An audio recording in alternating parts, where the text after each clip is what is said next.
बच्चों, आज हम लिंग पढ़ने वाले हैं। किताबों से पढ़ाई कर कर के तो थोड़ा शायद बोर हो गए होंगे, तो आज हम लिंग को थोड़ा मनोरंजक तरीके से पढ़ेंगे। अब आप सोच रहे होंगे, पढ़ाई में मनोरंजन वो कैसे हो सकता है? हो सकता है, आज मैं आपको मनोरंजन के साथ पढ़ाई करना सिखाऊंगी। बच्चों, एक बात बताइएगा, क्या आप कभी चिड़ियाघर गए हैं?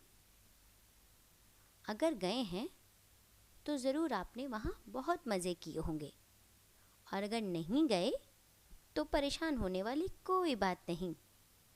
आज हम रोहन और मीता के साथ चिड़ियाघर की सैर पर चलते हैं। अब आप सोच रहे होंगे, ये रोहन और मीता कौन है? रोहन और मीता आपकी ही तरह दो छोटे छोटे बच्चे हैं, जिनकी दादी ने उन्हें आज चिड़ियाघर ले जाने का प्रॉमिस किया था। तो आइए चलते हैं, देखते हैं कि उनके घर में क्या हो रहा है। आप देख रहे होंगे चित्र में कि रोहन, मीता अपने दादाजी, दादी जी, माता और पिताजी के साथ तैयार होकर खड़े हैं और बहुत खुश दिख रहे हैं। खुश क्यों ना हो, आज वो चिड़ियाघर जो घूमने जा रहे हैं। दादी जी ने बच्चों को चिड़ियाघर का चित्र दिखाया था और उन्हें ये भी बताया था कि चिड़ियाघर में शेर, हाथी, बंदर, मोर, हिरन और बहुत से जानवर होते हैं।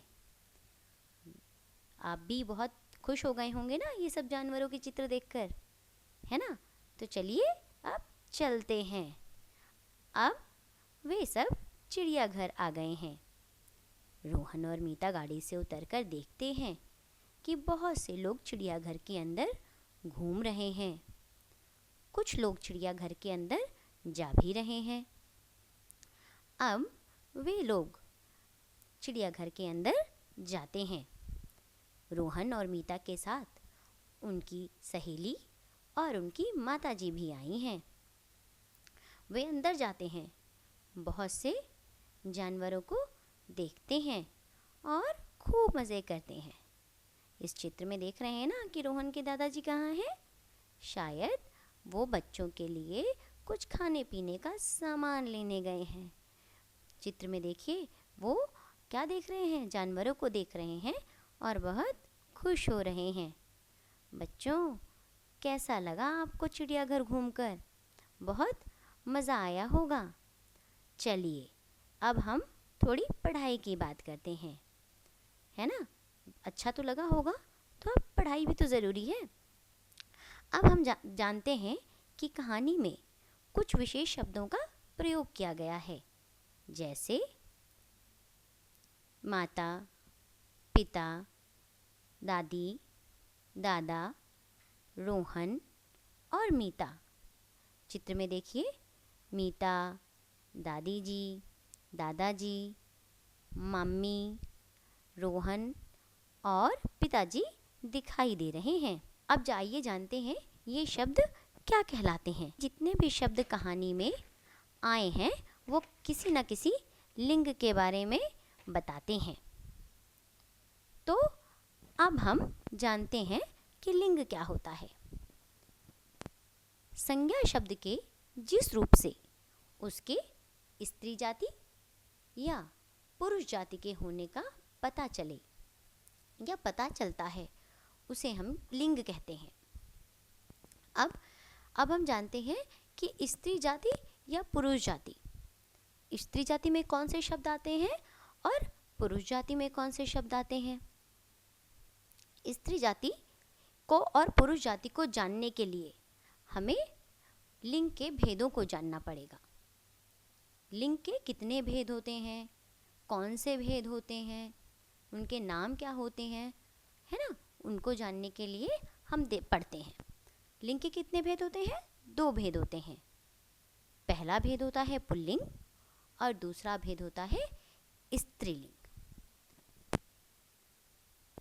सबसे पहले हम जानते हैं पहले भेद, मतलब पुल्लिंग के विषय में। जिन संज्ञा शब्दों से उनके पुरुष जाति के होने का पता चलता है उन्हें पुल्लिंग कहते हैं। जैसे लड़का, अध्यापक, शेर, वर, नौकर, बैल, मोर आदि। ये हैं कुछ उदाहरण जो हमें पुल्लिंग शब्द होने का बोध कराते हैं, ज्ञान कराते हैं। हमें पता चलता है कि ये शब्द कौन से शब्द हैं, पुल्लिंग शब्द हैं। इसी प्रकार से हम जानते हैं स्त्रीलिंग के विषय में। जिन संज्ञा शब्दों से उनके स्त्री जाति के होने का पता चलता है उन्हें स्त्रीलिंग कहते हैं। जैसे लड़की, अध्यापिका, शेरनी, वधू, नौकरानी, गाय, मोरनी आदि। अब हमने ये तो जान लिया कि स्त्रीलिंग क्या होते हैं और पुल्लिंग क्या होते हैं। अब इन्हीं के कुछ और उदाहरणों को आगे पढ़ने और समझने के लिए हम कुछ उदाहरणों को और पढ़ते हैं। सामने देखिए, आपको दिख रहा है पुल्लिंग में शिक्षक और स्त्रीलिंग में शिक्षिका।